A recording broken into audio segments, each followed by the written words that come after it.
Alright. Welcome to a new video, guys. I am your host, Miguel Mendez. And on the last video, we spoke a bit about, I kind of did most of the talking about documenting the process. And today, we're going over something that is very important, whether you're starting out or whether you've been training for a long time. That is goal setting. Now, why is it important to have goals? Well, for me personally, they're a great way of keeping you interested in what you're doing, be it training, your diet, your lifestyle, and they're very specific to you. Furthermore, they're also evolving along the years because your goals may change, and that is perfectly normal. The cool thing is, everyone can have different goals and everyone can feel the same type of fulfillment and contentment at different stages of the goal. For instance, let's say someone that's been trying to lose weight for a long time and they finally reached their initial goal. They might be feeling super good, feeling like they've achieved exactly what they set out to do. Whereas someone that has been dealing with binge eating in the past, has just been, going through a rough patch of yo-yo dieting, perhaps a goal for them is to stop classifying foods as good or bad and just improving their relationship with food. Now, some of you may be wondering, do I actually need a goal to achieve the results I want to? And the short answer is no. But let me ask you this. If you don't have any idea of where you want to be, if you don't have this vision of how you imagine your ideal lifestyle or physique or just overall health would look like, then how do you know if you're actually getting the results you want that are moving you in that direction? Just something to think about. So that's a lot of stuff, but let me give you some perspective on my current goals and my journey. I like that word, journey, fitness journey, of how I started and what's my plan going forward. So if you've watched some of my previous videos, you know that when I started, I was very focused on aesthetics. I was a typical bro bodybuilder. I just wanted to, look good naked, look good at the beach, have some gains. And of course, that changed a bit along the years, but that was my main goal when I started. And I was very, very excited when I started seeing the six pack for the first time, sure. But at the same time, as the years went on, I kept questioning myself whether I was being a bit too restrictive with my lifestyle, especially considering I wasn't even planning on competing at the time. Um, so my diet, sometimes I remember I would be the guy that, let's say your grandma's cooking something and she's gonna use a ton of butter. And you're like, no, grandma, not for me. Don't use the butter, please. I can't eat butter, man. I'm gonna lose my shreds. I'm gonna get fat. And for a while, I really believed that. Completely different now, but that's another story. And about the training, I would be very rigid with my training. I'd be like, I can't miss a session, else I'm gonna regress. I'm gonna lose my gains. And the good thing is that you learn as you go. That's the best I can say, is that you learn as you go. So what made me change my philosophy and my goals? Well, that was the day the Fire Nation attacked. Nah, it wasn't the Fire Nation. It was something a bit worse. It was an injury. Now, for you guys who've been training for a while, you know that nagging pains, recurring injuries, they're a thing. If you live an active lifestyle, you're bound to get hurt. Maybe you're unlucky and you end up injuring yourself a bit more, but sometimes it is what it is.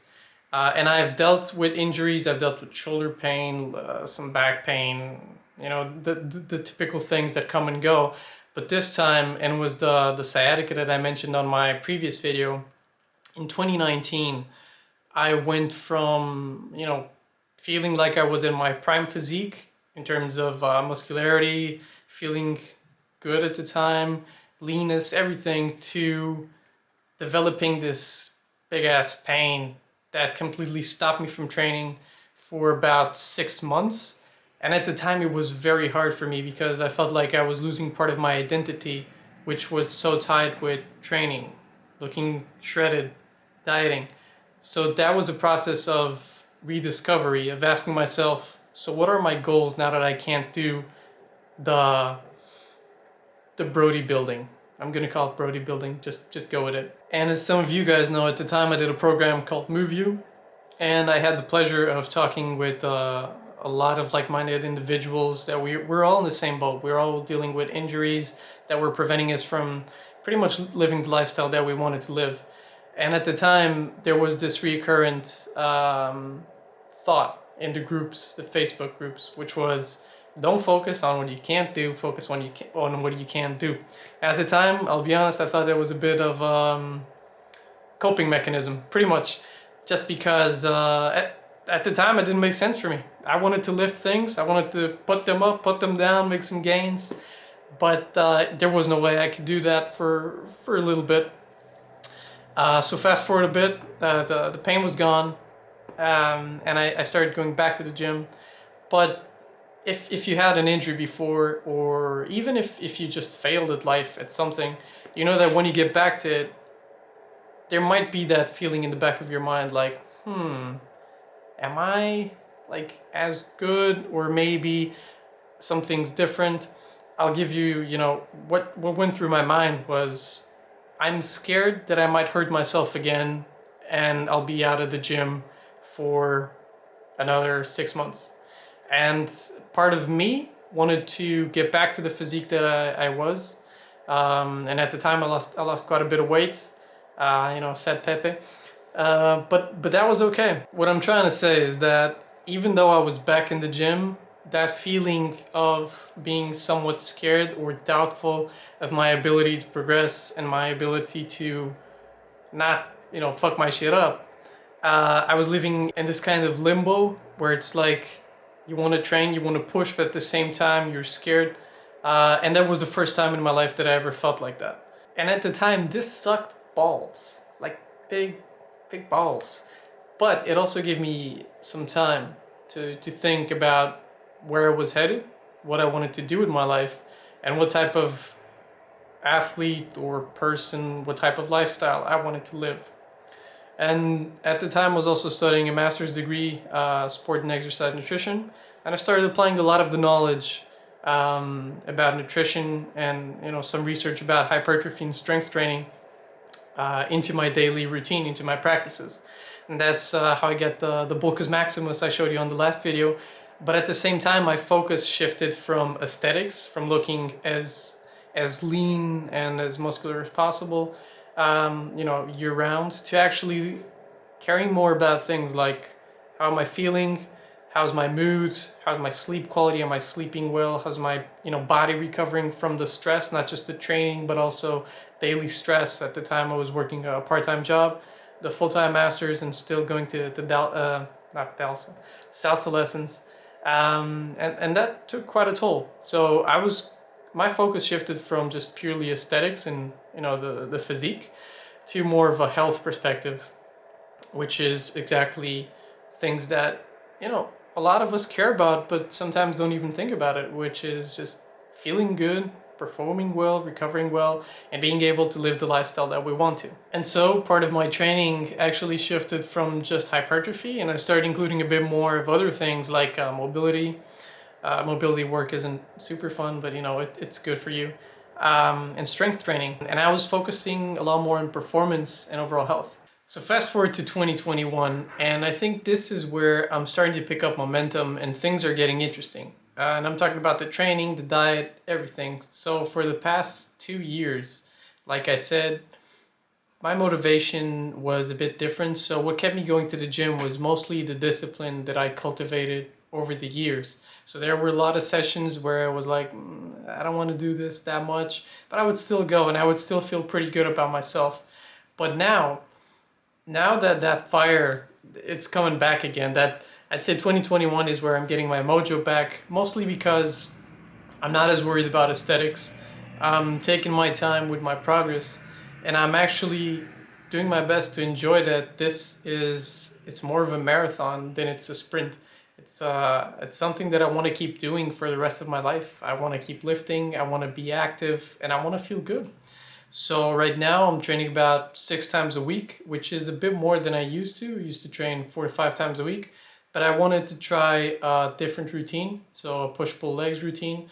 And there's no magic to routine, it's just a way of pretty much organizing your week. And since I've got a bit more time now, I think it would be a great experiment to see what I can get from that. I've also started surfing last year. And that's also been pretty cool. Been surfing on the weekends, going for daily walks pretty much, just as a way of incorporating some sort of cardio into my routine. And also because it's great for mental health. I think it's great when you go out for a walk and just get to think about whatever you want to and just tune off from your daily stress. So yeah, that's where I'm at right now. And I'm excited to keep going to see what I can achieve. But let's bring it back to you. You might be watching this video thinking, what the hell am I gonna do with all that information? Well, the goal of this video was to share my perspective so you can then think about what's important to you and what kind of goals you would like to achieve. And you don't have to have it all figured out right now. You can just start with something small and simple that you can implement into your routine right now that will help you get to where you want to be. So a quick example for this is, let's say your main goal now is weight loss or fat loss.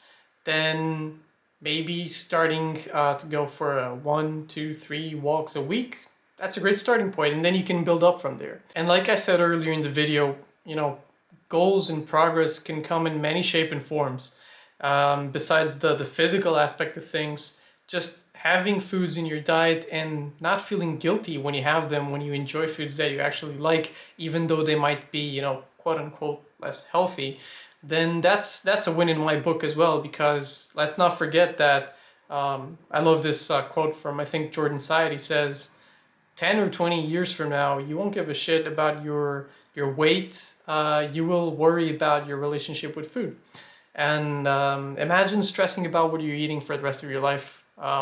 It's not something I want for me. It's not something I want for you guys as well. Well, that's been quite the rant, guys. I'm gonna cut the video here, but I'd love to know your goals, what you're working towards, and if there's anything I can help with, be it related to training, maybe a question you might have about weight loss, weight gain, make some gains. Like I usually say, life's about making all kinds of gains. Doesn't matter if it's in the gym, in your diet, you gotta celebrate the small wins. And yeah, if you find this video helpful, a big thumbs up or subscribe, I think it's gonna be down here, would be appreciated. I thank you for watching, and I will see you on the next one.